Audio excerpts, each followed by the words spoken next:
أعوذ بالله من الشيطان الرجيم بسم الله الرحمن الرحيم وإذ قال إبراهيم رب اجعل هذا بلدا آمنا وارزق أهله من الثمرات من آمن منهم بالله واليوم الآخر قال ومن كفر فأمتعه قليلا ثم أضطره إلى عذاب النار وبئس المصير. او هر کله چې ابراهیم علیه السلام ای رب زما وګرځوه دا ځای ښار امن والا او رزق ورکه اوسېدونکو د دې ښار ته د هر قسم میوونه هغه چاته چې ایمان یې راوړی د دوی نه په الله باندې په ورځ د آخرت باندې وفرمایل الله پاک ومن کفر او چا چې کفر وکړو فامتعه نو فایده به ورکړم هغه ته قلیلا لږه موده ثم اضطره الى عذاب النار بیا به راکاږم مجبوره به یې کړمه عذاب د اور ته وبئس المصير او ډېر ناکاره ځای د ورتلو دی. په دې آیت کې د حرم د اوسېدونکو لپاره د ابراهیم علیه السلام 3 دعاګانې ذکر دي. دا دعاګانې ابراهیم علیه السلام د کعبې د جوړولو نه مخکې کړې وې. اوله دعا دا ده چې زما ربه دا ځای چې زه به پکې ستا کور جوړم او ستا په حکم سره به پکې خپل اولاد دیره کومه نو د دې نه یو ښار جوړ کا چې خلق دې سره انس او محبت کوي. دا خو یو شاړ ځای دی او د خوراک څښاک انتظام پکې نشته، کورونه آبادي پکې نشته، خلق پکې نشته. نو دا علاقه ته ښار کې او آباده کې د دې لپاره چې دا خلق د الله د عبادت لپاره دلته راځي او د هغوی ټول ضرورت پکې پوره کیږي. دویمه دعا دا وه چې آمنن خدایه ته ورله امن ورکړي ولې چې یو ځای کې ښاري خو امن پکې نه وي خلقو ته تکلیف وي نو د هغه ښار څه فایده نشته. نو د امن مطلب دا دی چې یو ظالم بادشاه هغه په دې باندې قبضه نشي کولی، خصب پکې نه یعنی په ځمکه کې ډوبېدل، زلزلې پکې نه وي، نور د دنیا عذابونه دا پکې نه وي، قات او د لوټ مار د دې نه محفوظ وي. نو قرطبي وایي چې حرم کې که سپی او ښکار د یو بل سره یو ځای شي نو دغه سپی په دې ښکار باندې حمله نشي کولی تر څو پورې د حرم د حدودو نه بهر نه وځي. دا شی امن ول الله پاک ورکړی دی. دارنګې حرم کې ښکار کول، بوټي پرې کوله دا منع دي. لقطه چې یو شی د چا نه ارتاو شوی ورک شوی دا پورته کوله دا هم منع دي. هغه سړی پورته کولی شي چې هغه اعلان کوي، نور چې څوک یې پورته کوي او ځان سره یږدي نو د دې سره هغه نور مال وځي. د دې نه احتیاط پکار دی، د حرم د لغتون او د دې نه دا به نه پورته کوي. درېیمه دعا دا وکړه چې خدا پاکه د رزق پروګرام ورله هم جوړ کړي، یو علاقه یې ښاري امن پکې ومي خو د رزق بندوبست پکې نه وي، خوراک څښاک پکې نه وي نو هلته هم اوسېدل مشکل وي که نه، بیا به خلق بل ځای ته ځي. د هغې دپاره سوال یې وکړو ورزق اهله من الثمرات، یا الله د دې اهل ته میوې ورکړي. دا ټولې دعاګانې الله پاک قبول کړي. په نورو صورتونو کې د هغې تذکره راځي. صورت انعام کې وایي ومن دخله کان آمنا، څوک چې داخل شو حرم ته دی په امن شو. صورت قصص صورت عنکبوت کې بیا راځي چې د امن سره سره الله پاک نور نعمتونه د میوو وغیره دا هم زیات کړل. یجبا الیه ثمرات کل شیء رزقا من لدنا، راوړی کېږي راښکلی کېږي دې حرم ته میوې د هر شي رزقا چې خوراک دی او زمونږ د طرف نه دی. نو په دې وجه باندې په حرم کې هر قسم میوې، فروټ، سبزیانې، غوښې، هر قسمه غلې دا پرېمانه میلاویږي. سره د دې نه چې هغه یو شړه ځمکه ده دا ټول د بهر دنیا نه الله پاک دلته را رسوي. نو ابراهیم علیه السلام کې چېرته نورې دعاګانې کړی وې نو هغه به هم الله پاک قبولې کړې وې، خو د هغه نورو دعاګانو ته فکر نه دی شوی. نو چې د ګرمۍ دپاره یې دعا کړې چې خدای پاک دا ګرمي ته لرې کړي. نو ښه ښکلی ښار دی، خلک خوشحاله وي، ګرمي پکې ډېره او چې یخ وی پکې لږه نو بیا به ډېر ښکلی و. خو په دې کې هم د الله پاک حکمت په و که چېرته دغسې شوی وی بیا به خلک ترې واته نه. نو هلته حرم کې چې یو څو ورځې وباسي نو بیا سړی تنګېږي، بیا وایي چې اوس ووتی د دې ځین لاړی. مدینه کې خوشحاله او په مکه کې بیا لږ سړی دغه تنګ غوندې. دې کې د خدای حکمت دی، دا وباسي دغه ځین، دا ځای خالي کوي چې د بهر نه نور خلک راځي. نو چې دا هلته دیری نو بیا ګڼه جوړېږي، بیا به هر ټایم حرم ته ځي کعبې ته، هلته لمونځونه هغې کې به هم راشي. نو دا شته ترې وباسي نور راولي، شته وباسي نور راولي. ربي ای زما ربه. نو ټولو پیغمبرانو اکثر په خپل دعاګانو کې رب لفظ استعمال کړی دی، ځکه چې په دې کې وایي اسم اعظم دی، او په دې کې خپلې عاجزۍ ته اشاره ده. یا الله زه هغه څوک یم چې ته زما تربیت کوې، زه ستا تربیت ته محتاج یم، ته زما د هر شي مالک یې. نو په دې کې رد شو په شرک باندې. انبیا علیهم السلام چې کوم دی هغو د مخلوق نه او د قبرونو نه او د دې نه سوالونه نه دي کړي بلکې په هر دعا کې ربي ربي دا فرمایلی دي. هذا بلدا آمنا، دا خار د امن جوړ کې، دا خار د امن. او سورت ابراهیم 35 نمبر آیت کې بیا راځي هذا البلد آمنا، دا خار امن والا. نو دلته نکیره ذکر کړل، دلته معرفه ذکر کړل. دلته وایي چې خدای پاک دا خار چې دی قال ابراهیم رب اجعل هذا بلدا آمنا، وګرځئ دا یعنی دا ځای بلدن یو خار آمنا د امن والا. نو بلدن چې نکیره شو نو د دې معنا دا یو خار یې وګرځئ. هلته چې وایي رب اجعل هذا البلد آمنا، خدای پاکه دا خار امن والا و، دا خار.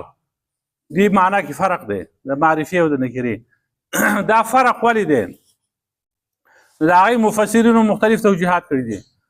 یو توجیه پکې دا ده چې ابراهیم علیه السلام دوه دعاګانې غوښتلې دي. یوه دعا د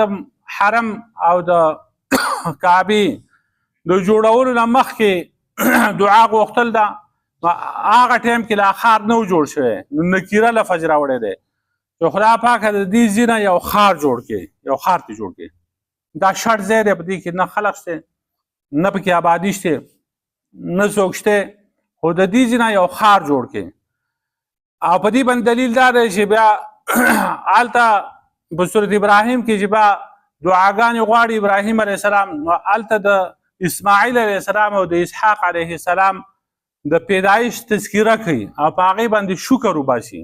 چې خدای حمد دی تا لره چې تا ماله اسماعیل او اسحاق علیه السلام راکړو. هلته دغسې وایي. او اسماعیل علیه السلام د اسحاق علیه السلام نه 14 کاله مشر دی، د اسحاق علیه السلام د هغه نه 14 کاله کشر دی. نو چې اسحاق علیه السلام بیا وروستو پیدا شوی دی، نو دې نه پته لګي چې بیا وروستو بله دعا غوښتل ده. په هغه ټایم کې بیا خار جوړ شوی نو هذا البلد آمنا، دا خار امن والا خار جوړ دی.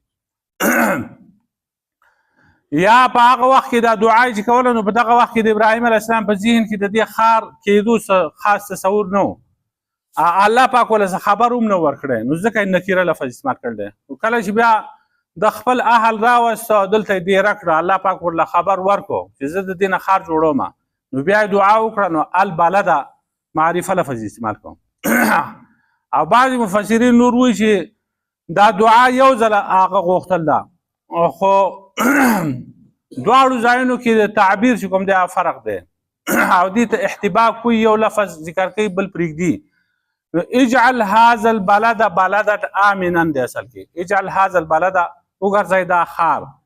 بلدا آمنا، یو خار د امن. نو هلته سورت ابراهیم کې هغه بلدن لفظ حذف کړ دی، هغه پرېښی دی. او دلته په دې صورت کې البلد لفظ پرېښی دی، هغه بلدن ذکر کړ دی، دغسې دی. نو دا دعا الله پاک قبوله کړه د ابراهیم علیه السلام. بنو جرهم راغله مکه کې د کعبې په خوا کې آباد شو. بیا وروستو اسماعیل علیه السلام د هغو سره رشته وکړه، په هغو کې واده وکړو، د هغې نه نسل خور شو. د هغې بیا نتیجه دا شوه چې قریش پیدا شوله او مکه چې کوم دی هغه لوی خار وګرځېده. په دغه قریشو کې آخري پیغمبر محمد رسول الله صلی الله علیه وسلم هغه راغی. نو من آمن منهم بالله والیوم الاخر هغه څوک چې هغه ایمان راوړل د دوی نه رزق ورکړي دوی ته د میوو نه چاله ورکړي هغه چاله چې د دوی نه ایمان راوړل په الله پر ورځ آخرت باندې دا دعا یې غوښته نو دلته تخصیص ته ایمان والو کړل دی چې دا رزق چې ته ورکوې نو ایمان والو له ورکړي دا د ابراهیم علیه السلام ادب و ځکه چې مخکې د دعا غوښتل وه چې خدا پاک زما په اولاد کې ومن ذریتي زما په اولاد کې امامان جوړ کړي نو الله پاک ورته وایي نه قال لا ينال عهد الظالمين زما دا وعده د امامت چې کوم دغه ظالمانو ته نه رسي نو د تیاره وه چې که اوس زه دا سوال وکړم د هر چا دپاره نو کیدای شي بیا الله پاک ووایي چې زه د مؤمنانو له رزق ورکوم د کافرو له پکې نه ورکوم نو دا چې دعا وکړه چې خدای پاک شا په دوب کې ایمان راوړ دی په الله باندې په ورځ د آخرت باندې هغو له رزق ورکوي خو دغه دعا نه ده قبوله شوې بلکې هر څوک چې هلته یي هغو له الله پاک رزق ورکوي او په دې کې هم د الله پاک حکمت و که دغسې ویل چې رزق صرف هغه کسان ته میلاوېدی هلته چې هغه چې کوم دی هغه مسلمانانو کافر ته رزق نه میلاوېدی نو که د بهر نه څوک تله او د اسلام په جامه کې تله او دنده پکې کفر وی نو هغه ته به رزق نه میلاوېده نو دی به معلومېده چې دی وږی تږی خلکو ته بیا پته لګېده چې دا سړی کافر دی د خدای رزق نه ورکوي نو خدای پاک دا معامله پټه ساتل ده دې کې د خدای حکمت و نو په دې کې رد دی په مشرکانو باندې وګورئ تاسو د آخرت نه منئ ابراهیم علیه السلام خو چې چا آخرت نه منه نو د هغه باندې خوراک منع کړ دی حرام کړ دی وی هغه چاله رزق ورکړي چې هغه په تا ایمان راوړي او په ورځ آخرت باندې ایمان راوړي نو قال ومن کفر فامتعه قلیلا الله پاک فرمایله هغه څوک چې کفر وکړي نو زه به هغه له فایده ورکړم لږه زمانه لږه موده د هغه ضرورت به پوره کېږي خو لږه زمانه به نو د آخرت په مقابله کې چې کوم دی د دنیا دا ټوله زندګي ټول نعمتونه دا هیڅ شی نه دی ځکه وروسته د دې نه قبر دی حشر دی او د آخرت زندګي د هغه ډېره زیاته ده نو که په دنیا کې هر څومره مالونه یو سړي ته میلاو شي لیکن د آخرت په مقابله کې هغه هیڅ شی هم نه دی نو الله پاک وفرمایل چې لږه زمانه به هغو ته فایده ورکوم ثم اضطره الى عذاب النار بیا دغه کافر به زه راکاږم عذاب د اور ته نور صورتونو کې بیا د هغې طریقې هم ذکر کړي دي چې الله پاک دو راکاږي اور ته نو په دیکو ورکولو سره په شړلو سره په راښکلو سره لکه صورت تور کې صورت زمر کې صورت قمر کې د هغې تفصیل داخل دی نو دې مکې ته حرم مکې ته الله پاک چې کوم احترام ورکړی دی دا د ځمکو اسمانونو د پیدایښت وخت نه ځکه حدیث کې راځي چې ان هذا البلد حرمه الله تعالی یوم خلق السماوات والارض یقینا دا ښار الله پاک دې له عزت ورکړی دی د هغه وخت نه چې الله پاک ځمکې اسمانونه پیدا کړي دي نو خدای پاک ورته یو خاص شان ورکړی دی عزت یې ورله ورکړی دی د ابراهیم علیه السلام دعاګانې قبولې شوي دي او ابراهیم علیه السلام چې څومره دعاګانې غوښتل دي د دغه حرم مکې دپاره د مکې د کعبې دپاره نو د دې دوچندې دعاګانې چې کوم دی هغه محمد رسول الله اسلام د مدینې لپاره هم دعاګانې غوښتل دي نبی علیه السلام فرمایلی دي چې ای الله ابراهیم علیه السلام مکه حرم ګرځولې وه او زه مدینه د دې دواړو خړونو په منځ کې هغه حرم جوړوم نو ته د دې په هر څه کې برکت واچوي د دې په هغه اوږې کې او د دې په سیر کې او د دې په غلو کې او په هر څه کې برکت واچوي نو هلته هم الله پاک هغه برکات نازل کړي دي لکه څنګه چې په مکه کې داسې مدینه کې هم الله پاک هغه برکات سیوا کړي دي نو د نبي علیه السلام او دعا هم قبوله شوې ده وإذ قال ابراهیم رب اجعل هذا بلدا آمنا او هر کله چې وي ابراهیم علیه السلام ای زما ربه وګرځئ دا ښار امن والا وارزق اهله او ورکي رزق د دې اهل ته من الثمرات د میوونه من آمن منهم بالله واليوم الاخر هغه چاته چې هغه ایمان راوړی د دوی نه په الله پر ورځ آخرت باندې قال ومن کفر نو الله پاک فرمایله هغه څوک چې کفر وکړي فامتعه قلیلا وفیدې به ورکړم زه هغه ته لږه زمانه ثم اضطره بیا به زه دې راکاږم الى عذاب النار عذاب د اور ته وبئس المصیر او ډېر ناکاره ځای د ورتلو دی